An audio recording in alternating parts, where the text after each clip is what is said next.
Salut à tous, j'espère que vous allez bien. On se retrouve aujourd'hui pour une nouvelle vidéo. On continue la série Où courir à Paris et aujourd'hui je vous emmène au parc de Sceaux.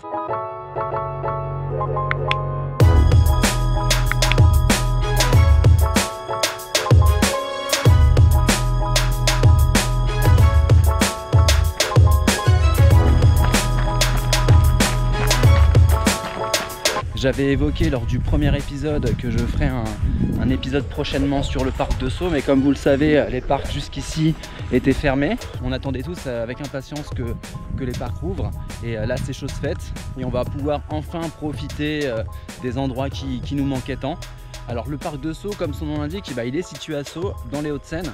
Pour ceux qui veulent venir en courant, on n'est pas vraiment loin de Paris, on est à peu près à 45 minutes, en courant pas très vite, un peu comme moi en fait. Et si vous voulez venir profiter du parc en vélo, forcément vous mettrez un peu moins de temps. Alors le parc de Sceaux, c'est plus de 150 hectares, ça fait forcément beaucoup de place pour courir dans les jardins et autour du château. Si on revient en 1670, Colbert, qui est contrôleur des finances de Louis XIV, il cherche un endroit pas très loin de Paris et de Versailles pour en faire sa maison de campagne.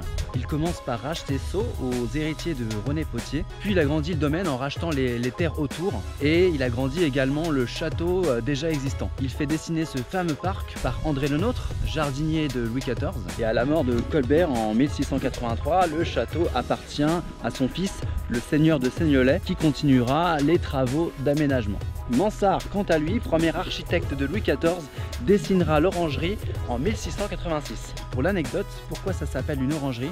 Alors parce qu'à l'époque, on faisait construire des bâtiments pour y stocker des orangers qui étaient signe de richesse. Et surtout à Versailles, la boisson du soir, c'était l'orangeade. Très vite, le bâtiment devient une galerie d'art et les orangers sont remplacés par des sculptures ou bien des tapisseries. Puis le marquis de Seignelay, il fait créer par Le Nôtre, encore lui, le canal long de 1140 mètres. À sa mort et celle de son épouse, le château est revendu en 1700 aux héritiers du duc de Maine. Alors le duc de Maine, c'est le fils de Louis XIV et de sa maîtresse Madame de Montespan. Ensuite le domaine il passe de main en main tout en restant dans la famille. Alors d'abord c'est les enfants du duc de Maine, puis le cousin, le duc de Penthièvre, jusqu'à être confisqué à la Révolution. Alors le domaine il devient une école agricole et en 1793 le domaine est racheté par Jean-François Hippolyte Lecomte qui fera détruire le château. Un demi-siècle plus tard, faute d'héritier, le domaine il est attribué par tirage au sort à la femme du futur duc de Trévise. Alors les travaux reprennent, le château qu'on voit aujourd'hui est construit, mais en 1870 le domaine il est occupé par les Allemands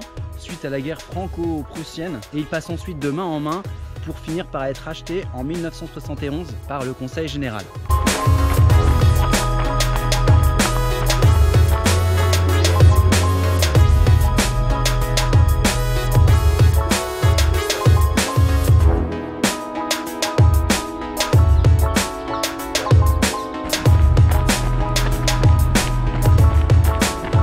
Voilà, il est temps pour moi de rentrer. J'espère que cette petite balade vous a plu. N'hésitez pas à vous abonner pour rester informé des prochaines sorties vidéo et laisser un petit pouce en l'air, ça fait toujours plaisir. Et moi je vous dis à bientôt pour une prochaine vidéo.